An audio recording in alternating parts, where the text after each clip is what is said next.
Ako si Daniel Reyes at maligayang pagdating sa ating paglalakbay sa pag-unawa sa ekonomiya ng mundo. Sa loob ng 4 na dekada, may isang sentrong puwersa na umikot sa puso ng pandaigdigang ekonomiya.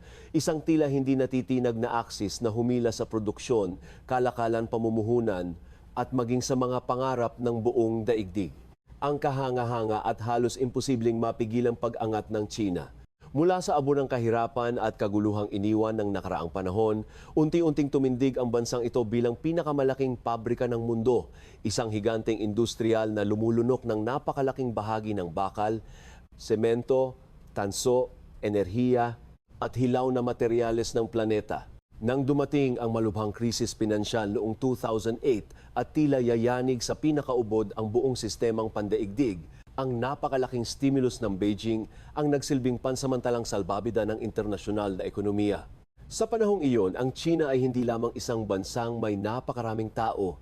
Ito ang makina ng paglago na tila walang katapat.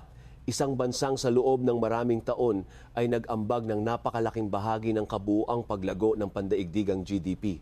Ngunit ang ginintuang panahong iyon ay hindi walang hanggan. Ang dating makapangyarihang makina ay nagsisimula ng kalawangin.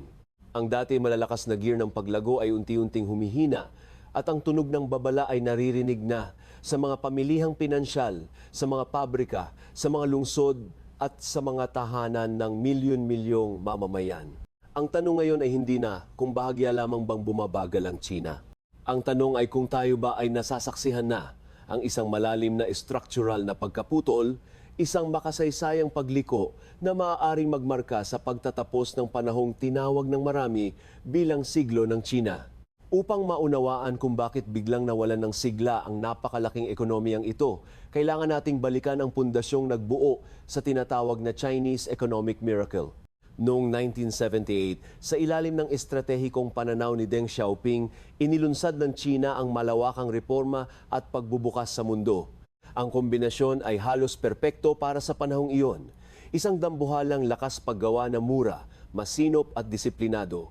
Isang estado na handang magplano sa mahabang panahon at isang kanlurang handang magdala ng kapital, teknolohiya at akses sa pandaigdigang merkado. Mula rito isinilang ang 3 haligi ng mabilis na paglago ng China, sumisiglang export, agresibong paggasto sa infrastruktura na pinangunahan ng Estado at walang tigil na pagpapalawak ng real estate. Sa loob ng maraming dekada, parang mahika ang formula, daang milyong mamamayan ang naiahon mula sa matinding kahirapan, nagsulputan ang mga modernong megacity. Lumawak ang mga expressway, paliparan, daungan at libu-libong kilometro ng high-speed rail. Ang antas ng pamumuhunan ng China bilang bahagi ng GDP ay umabot sa mga antas na halos hindi pa nakita sa kasaysayan ng modernong ekonomiya. Sa unang tingin, ito ang modelo ng tagumpay na gustong tularan ng lahat. Ngunit kahit gaano kalaki ang isang himala, hindi nito matatakasan ang batas ng diminishing returns. Ang unang tulay na nagdurugtong sa dalawang sentro ng kalakalan ay maaaring lumikha ng napakalaking halaga. Ang ika-10 ay maaari pa ring maging kapaki-pakinabang. Ngunit kapag umabot ka na sa 100 proyekto sa mga lugar na kaunti ang dumaraan, kakaunti ang demand at limitado ang produktibong gamit, hindi ka na lumilikha ng bagong yaman. Lumilikha ka ng utang. Ito ang dahan-dahang pumasok sa ubod ng sistema ng China. Sa halip na lumipat ng mas maaga sa modelong nakasandal sa mas matatag na domestic consumption, patuloy na itinulak ng Estado ang murang kredito upang mapanatili ang magagandang numero ng GDP. Ang resulta ay isang ekonomiyang mukhang malakas sa ibabaw, ngunit unti-unting pinupuno ng nakatagong kahinaan sa ilalim. Habang tumatagal, mas maraming proyekto ang hindi na nakapaglilikha ng tunay na balik. Mas lumaki ang dependency sa utang. At ang dating kapana-panabik na modelo ng pag-unlad ay unti-unting nagiging bitag. Ang pinakamalaking delayed action bomb sa ekonomiya ng China ay ang real estate sector. Sa loob ng maraming taon, ang pabahay ay hindi lamang simpleng lugar para tumira ang mga tao. Sa isipan ng napakaraming pamilyang Chino, ito ang pinakaligtas na investment, ang simbolo ng katatagan, katayuan at pag-asenso. Dahil limitado ang ibang mapagkakatiwalaang paraan para mapalago ang yaman, naging halos relihiyon ang pagbili ng bahay. Ang mga developer naman ay sinamantala ang pananampalatayang ito. Ang malalaking kumpanya gaya ng Evergrande at Country Garden ay nanghiram ng bilyon-bilyong dolyar, nagbenta ng mga apartment na nasa plano pa lamang at ginamit ang perang iyon para kumuha pa ng mas maraming lupa at magpasimula pa ng mas maraming proyekto. Ito ay isang mapanganib na sistemang gumagana lamang hanggat tuloy-tuloy ang pagtaas ng presyo ng bahay at patuloy ang daloy ng murang kredito. Nang higpitan ng Beijing ang sektor sa pamamagitan ng tinatawag na Three Red Lines Policy upang hadlangan ang sobrang leverage, tumigil ang musika. At nang tumigil ang musika, bumagsak ang buong sayaw. Ang pagguho ng Evergrande ay hindi simpleng pagkabangkarote ng isang kumpanya. Isa itong lindol na umalog sa buong pundasyon ng middle class wealth sa China. Milyon-milyong mamamayan ang patuloy na nagbabayad ng mortgage para sa mga apartment na maaaring hindi kailanman matapos. Sa iba't ibang rehiyon, tumindig ang mga ghost city, mga hilera ng matataas na kondominium na walang ilaw, walang buhay at walang katiyakang magkakaroon pa ng saysay. Ang epekto nito ay hindi lamang pagkawala ng trilyon-trilyong dolyar sa papel, mas malalim pa roon ang tinamaan, tiwala. At sa ekonomiya, kapag ang tiwala ang bumagsak, hindi iyan madaling palitan ng simpleng utos mula sa taas. Ang middle class na matagal na umasa sa real estate bilang pangunahing imbakan ng kanilang pinaghirapang yaman ay biglang nakaharap sa posibilidad na hindi garantisado ang kinabukasan. Ang dating kumpiyansa sa paggastos, pamumuhunan at pagpaplano ng pamilya ay napalitan ng pangamba at pag-iingat. Ngunit ang real estate crisis ay isang bahagi lamang ng mas malaking iceberg. Sa ilalim ng kumikislap na mga skyline at makikinis na istasyon ng tren ay nakatago ang isa pang dambuhalang problema, ang utang ng mga lokal na pamahalaan, lalo na yaong dumaan sa tinatawag na Local Government Financing Vehicles o LGFVs. Sa istrukturang piskal ng China, malaking bahagi ng responsibilidad sa paggastos ang pasa ng mga lokal na gobyerno mula sa edukasyon at kalusugan hanggang sa infrastruktura, ngunit hindi katumbas nito ang bahaging natatanggap nila sa pambansang kita. Upang punan ng kakulangan, lumikha sila ng napakaraming financing vehicles na humiram ng humiram, madalas gamit ang lupa bilang collateral. Ang perang ito ay ibinuho sa mga proyektong madalas ay kahanga-hanga sa litrato, ngunit kulang sa tunay na kakayahang kumita. Habang mainit ang real estate market, may buhay ang modelong ito dahil malaki ang kinikita mula sa bentahan ng land use rights. Ngunit nang manlamig ang pabahay, natuyo rin ang pinanggagalingan ng cash. Biglang naharap ang mga lokal na pamahalaan sa napakalaking obligasyong walang malinaw na paraan para bayaran. Dito naging mabigat ang problema. Hindi lamang ito usapin ng accounting. Kapag ang mga probinsya at syudad ay nalulunod sa utang, humihina ang kanilang kakayahang magpanatili ng batayang serbisyo publiko. Lumilitaw ang mga kwento ng mga lugar na hirap magpasahod sa mga guro, mga health worker at iba pang empleyado ng pamahalaan. Ang mas masakit, ang sistemang dapat sanay maglaan ng kapital sa mga bagong industriya at produktibong negosyo ay nasasakal ng mga lumang utang at hindi mabisang proyekto. Ang dugo ng kredito na kailangan para buhayin ang bagong yugto ng paglago ay hindi makadaloy ng maayos dahil barado ang mga ugat ng sistema. Sa ganitong kalagayan, kahit magbaba ka pa ng interest rate, hindi automatikong babalik ang gana ng mga pribadong negosyo na umutang at mamuhunan. Ang problema ay hindi lamang presyo ng pera. Ang problema ay ang tiwala na mawawala ang kita sa hinaharap. Kasabay ng krisis sa utang ay ang isa pang puwersang mas tahimik ngunit mas malupit sa pangmatagalan, ang demographic winter. Sa loob ng mahabang panahon, ang China ay nakinabang sa tinatawag na demographic dividend, isang napakalaking populasyong nasa edad trabaho, handang pumasok sa mga pabrika, handang lumipat sa syudad, handang bumuo ng industrial na himala. Ngunit ang dividend na ito ay hindi permanente. Ang mahigpit na one-child policy na umiral ng napakatagal ay nag-iwan ng sugat sa istruktura ng populasyon. Ang bilang ng mga manggagawang nasa pangunahing edad produktibo ay umabot na sa rurok at unti-unti nang bumababa. Samantala, bumabagsak ang birth rate kahit inalis na ang dating restriksyon. Maraming kabataang Tsino ang nag-aalangan sa pag-aasawa at pagkakaroon ng anak dahil sa sobrang mahal ng pabahay, edukasyon at cost of living. Ang resulta ay isang mapanganib na nababaliktad na population pyramid. mas kaunting batang papasok sa labor force at mas maraming matatandang kailangang suportahan. Sa mga darating na taon, ang hamon na ito ay hindi lamang numerikal kundi sibilisasyonal. Kapag tumatanda ang populasyon, tumataas ang pressure sa healthcare, pension system at social services. Kapag kumukonti ang kabataang manggagawa, tumataas ang labor costs at humihina ang dating competitive edge ng low-cost manufacturing. Kapag mas maraming pamilya ang nagiging maingat sa paggastos dahil iniisip nila ang pagtanda, sakit at seguridad, mas mahirap itulak ang ekonomiya patungo sa consumption-led growth. Ito ang isa sa pinakamabibigat na dahilan kung bakit mahirap para sa China na basta na lamang ulitin ang mga estratehiyang gumana noon. Hindi kayang lutasin ng stimulus package ang isang lipunang mabilis na tumatanda. Hindi kayang baguhin ng simpleng propaganda ang desisyon ng kabataang hindi na naniniwalang kayang ibigay ng sistema ang klaseng kinabukasang ipinangako sa naunang henerasyon. At dito pumapasok ang mas malalim pang krisis, ang krisis ng pananampalataya ng kabataan. Sa loob ng mahabang panahon, ang implicit social contract sa China ay simple ngunit malakas. Tanggapin ang limitadong political freedom kapalit ng patuloy na pag-angat ng kabuhayan. Para sa maraming pamilya, tanggap ang matinding kompetisyon, mahabang oras ng trabaho at istriktong disiplina dahil malinaw ang gantimpala. Ang bawat taon ay dapat mas maganda kaysa sa nakaraan. Ang bawat henerasyon ay dapat mas maunlad kaysa sa huli. Ngunit ngayon, ang kontratang iyon ay umuuga, tumaas ng husto ang youth unemployment.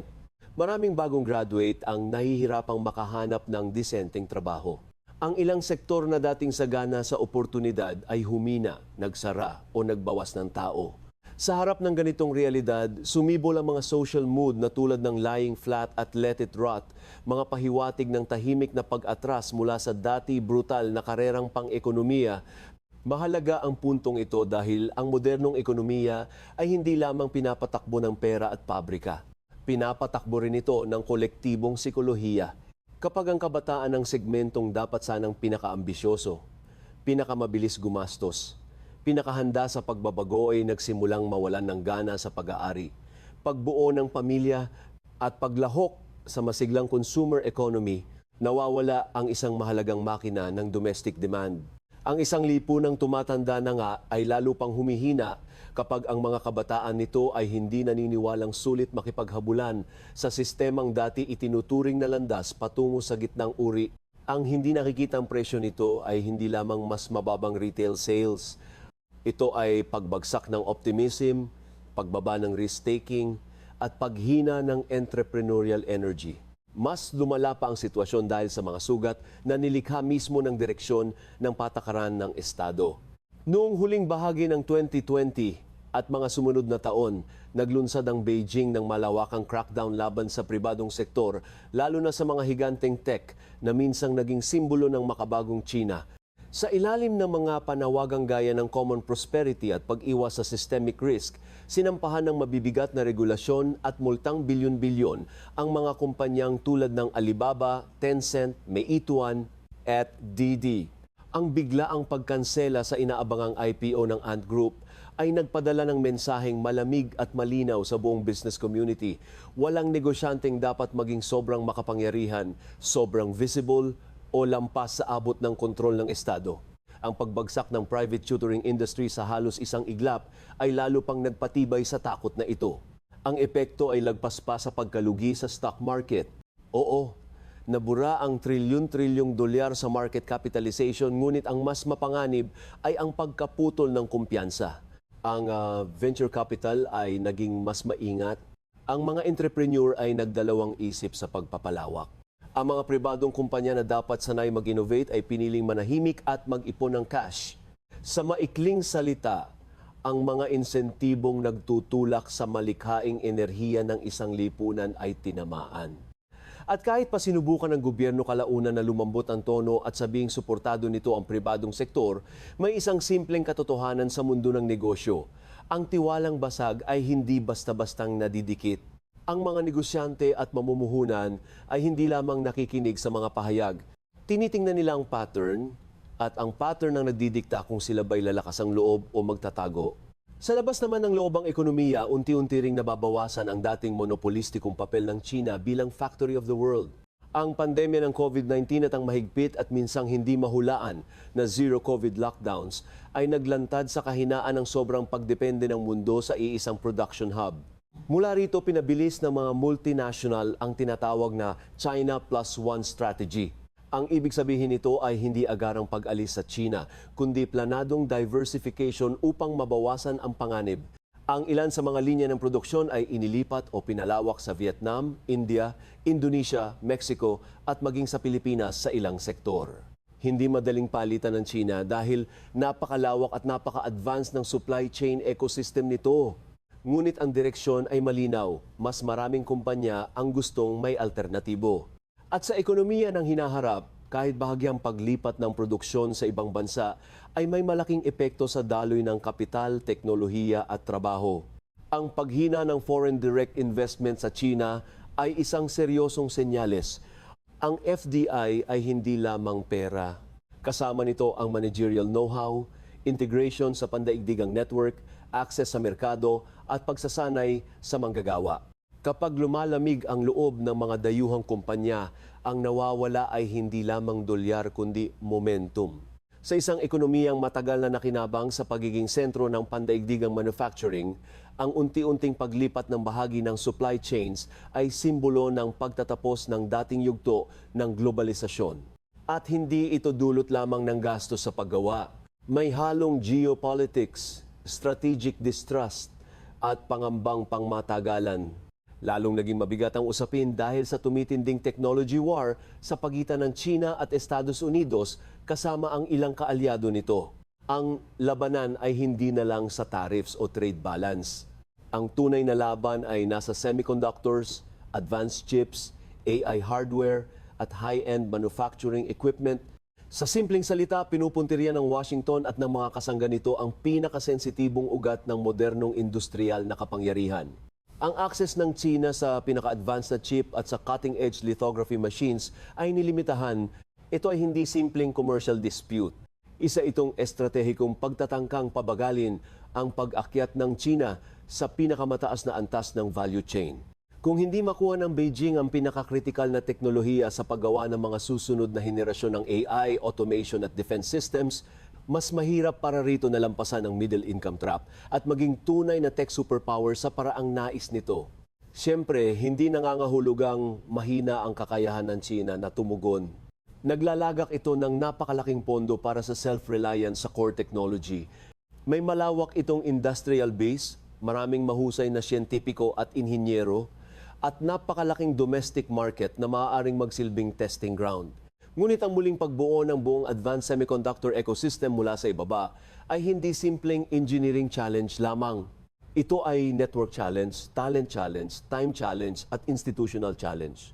Kinailangan ng dekada para maitayo ang kasalukuyang pandaigdigang semiconductor system. Hindi ito basta-bastang mapapalitan sa loob ng ilang taon sa pamamagitan lamang ng political will. Kaya habang lumalakas ang retorika ng self-sufficiency, patuloy pa ring mabigat ang teknolohikal na presyong binabayaran ng China sa paglalim ng strategic decoupling. Sa gitna ng mahinang domestic demand at tumitinding hadlang mula sa kanluran, sinubukan ng Beijing na humanap ng bagong ruta ng paglago sa pamamagitan ng agresibong pagpapalakas sa industrial capacity, lalo na sa mga sektor gaya ng electric vehicles, lithium batteries at solar panels. Sa isang banda, makikita rito ang husay ng state-directed industrial policy ng China. Napakalaki ng kaya nitong gawin pagdating sa scale, bilis at koordinasyon. Ngunit sa kabilang banda, may bagong problema, overcapacity. Kapag ang isang ekonomiya ay gumagawa ng mas marami kaysa kayang ubusin ng sarili nitong merkado, at mas marami kaysa handang tanggapin ng daigdig ng walang proteksyonismo, nagbubunga ito ng tensyon. Ang murang produktong Chino ay maaaring magustuhan ng mga consumer, ngunit ikinababahala naman ito ng mga bansang ayaw mamatay ang kanilang sariling industriya.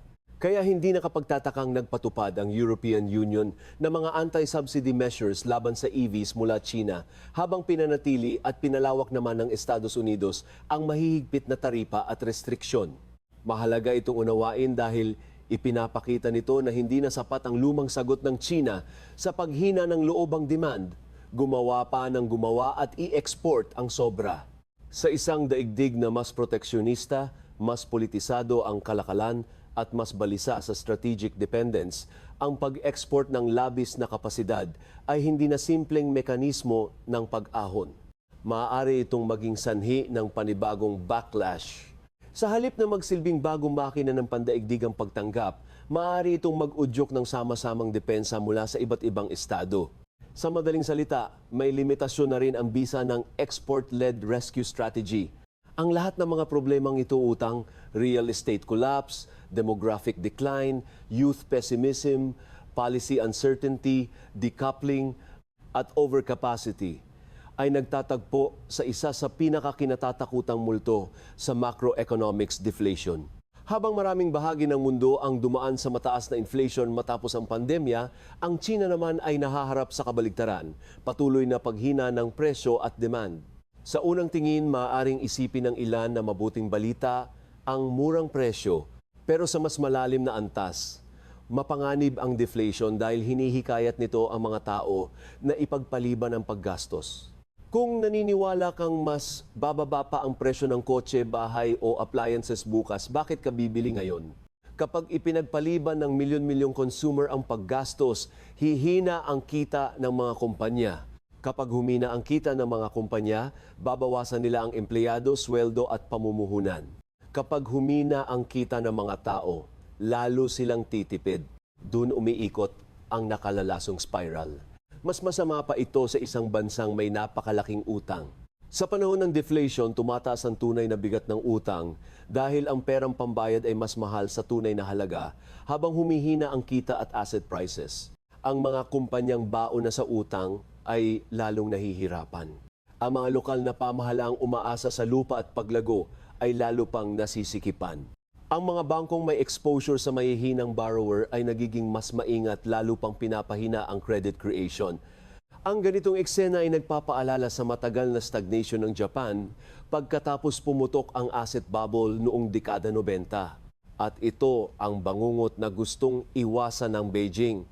Ang posibilidad na ang pangalawang pinakamalaking ekonomiya ng mundo ay hindi guguho ng biglaan, kundi lulubog sa mabagal, matagal, at masakit na panahon ng pagkawala ng sigla.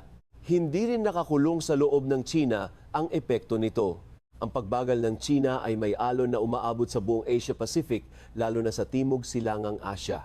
Sa loob ng maraming taon, ang ASEAN ay nakinabang ng malaki sa pakikipagkalakalan sa higanteng kapitbahay sa Hilaga. Ang China ang malaking merkado para sa maraming hilaw na materyales, intermediate goods, agricultural products at maging turismo. Kapag humina ang demand ng China, agad itong mararamdaman sa export ng mga bansang malapit dito. Kapag bumaba ang bilang ng turistang Sino, apektado ang mga hotel, restaurant, airlines at retail sectors ng rehiyon. Ngunit hindi rin puro dilim ang larawang ito. Sa parehong panahon na humihina ang ilang aspeto ng demand mula China, dumarami naman ng oportunidad para sa mga bansang makikinabang sa diversifying supply chains. Dito pumapasok ang kahalagahan ng Pilipinas, Vietnam, Indonesia, Thailand at iba pang ekonomiyang may potensyal na maging alternatibong production bases. Para sa Pilipinas, ang pagbabagong ito ay parehong babala at pagkakataon. Babala dahil kapag mahina ang China, maaaring maapektuhan ang kalakalan, tourism recovery at ilang bahagi ng commodity demand sa rehiyon. Pagkakataon dahil kung ang mga kumpanya sa buong mundo ay naghahanap ng mga bagong pook para sa manufacturing, electronics assembly, digital services, logistics at strategic diversification, pwedeng makinabang ang mga bansang handang ayusin ang infrastruktura, regulasyon, enerhiya at human capital.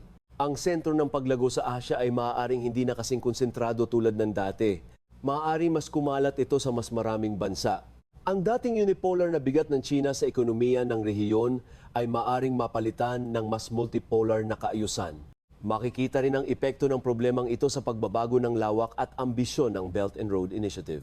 Noong kasagsagan ng tiwala sa sarili ng Beijing, ang BRI ay ipinakita bilang isang napakalaking proyektong may kakayahang mag-ugnay ng mga daungan, riles, kalsada, planta at industrial corridors sa iba't ibang kontinente. Hindi lamang ito usapin ng negosyo, isa itong instrumento ng impluensiyang geopolitical. Ngunit nang humina ang loob ang ekonomiya ng China at lumobo ang mga suliranin sa utang, hindi na ganoon kadaling magbuhos ng malaking kapital sa mga proyektong panlabas. Marami ring recipient countries ang nahirapang magbayad at sumiklab ang kritisismo sa tinatawag na debt trap diplomacy. Ang resulta ay mas maingat, mas maliit, at mas komersyal na bersyon ng datidambuhalang ambisyon. Sa antas ng geopolitics, mahalaga ito dahil ipinapakitang ang soft power at strategic expansion ng isang bansa ay nakasandal pa rin sa tibay ng loobang ekonomiya. Kapag kumikirot ang pundasyon sa bahay, humihina rin ang kakayahang magpasikat sa labas. Sa harap ng lahat ng ito, malinaw na hindi naman nakaupo lang ang Beijing. Nagbaba ito ng mga interest rate, nagluwag ng reserve requirements, naglabas ng mga espesyal na bond at nagpatupad ng iba't ibang hakbang para buhayin ang confidence at pasiglahin ang aktibidad. Ngunit ibang-iba na ang sitwasyon kumpara sa 2008. Noon, sapat pa ang malaking stimulus para muling paandarin ang makina dahil hindi pa ganoon kabigat ang utang, mas bata pa ang populasyon, mas mataas pa ang optimism ng mga consumer, at mas malakas pa ang global tailwind. Ngayon, ang ekonomiya ay tila nasa liquidity trap. Kahit maraming perang umiikot sa sistemang pinansyal, ayaw naman umutang ng mga negosyong hindi sigurado sa demand. Ayaw gumastos ng mga pamilyang takot sa kinabukasan. At ang estado mismo ay may limitasyon na sa bisa ng lumang recipe na sobra-sobrang infrastruktura at kredito. Ito ang dahilan kung bakit maraming analyst ang nagsasabing ang tunay na kailangan ng China ay hindi lamang mas murang pera, kundi mas masakit at mas malalim na reforma. Kailangan itong palakasin ang household income share, pagandahin ang social safety net para hindi mapilitan ng mga tao na sobrang mag-ipon para sa emerhensiya, lumikha ng mas malinaw at mas predictable na legal at regulatory environment at magbigay ng mas malaking espasyo sa pribadong sektor para muling huminga. Ngunit ang ganitong mga reforma ay hindi simpleng teknokratikong desisyon. Politikal ang mga ito. Nangangailangan ang mga ito ng pagbabawas ng kapangyarihan at pribilehiyo ng ilang bahagi ng state-led system. At dito lalong nagiging mahirap ang paglipat. Madaling sabihin na kailangan lumipat mula investment-heavy growth patungo sa consumption-driven model. Mas mahirap isagawa ito kung ang mismong mga institusyong nakinabang sa lumang modelo ay may malaking impluwensiya sa sistema. Kaya ano ang ibig sabihin ng lahat ng ito para sa mundo? Una, tila tapos na ang panahon kung kailan maaasahan ng pandaigdigang ekonomiya na ang China lamang ang huhugot sa lahat mula sa paghina. Hindi na natin basta makikita ang iisang higanteng magpapagalaw sa pandaigdigang demand gaya ng dati. Ang mas bagong kaayusan ay malamang na maging mas hati-hati, mas multipolar, mas magulo, ngunit marahil ay mas balanse rin. Ang India, Timog Silangang Asya at ilang bahagi ng Latin America ay maaring tumanggap ng mas malaking papel sa susunod na kabanata ng pandaigdigang paglago. Ikalawa, kailangang tanggapin ng mga bansa na ang pakikipag-ugnayan sa China ay hindi mawawala, ngunit magbabago ang anyo nito.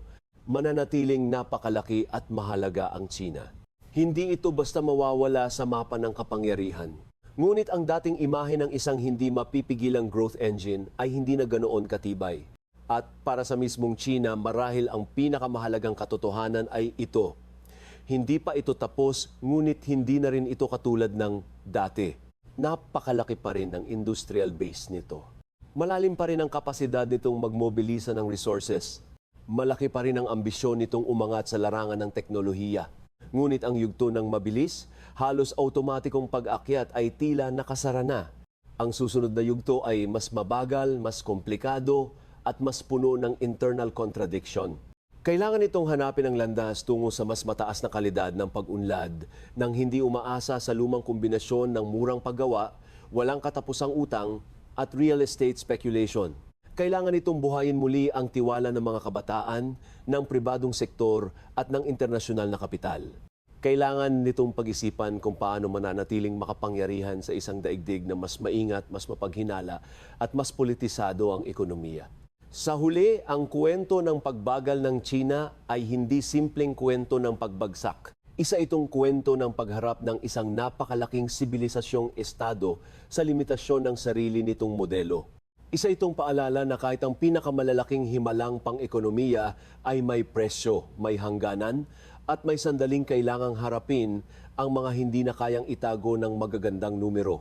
Ang mas mahalagang tanong ngayon ay hindi kung tuluyan bang guguho ang China bukas, kundi kung anong klaseng China ang lilitaw matapos ang panahong ito ng matinding pagsubok. Isang China bang magagawang mag-reinvent ng sarili at lumikha ng bagong balanse sa pagitan ng estado, merkado at lipunan? O isang China bang mananatiling nakakulong sa bigat ng utang, takot at lumang estruktura? Ano man ang sagot, malinaw na nagbubukas na ang bagong kabanata ng kasaysayang pang-ekonomiya ng mundo. At sa kabanatang ito, walang bansang may luksong manood lamang mula sa gilid, lahat ay maaapektuhan. Lahat ay kailangang umangkop at lahat ay dapat matutong basahin ang bagong galaw ng kapangyarihan sa isang mundo kung saan ang dating sentro ng paglago ay hindi na kasing tibay ng dati.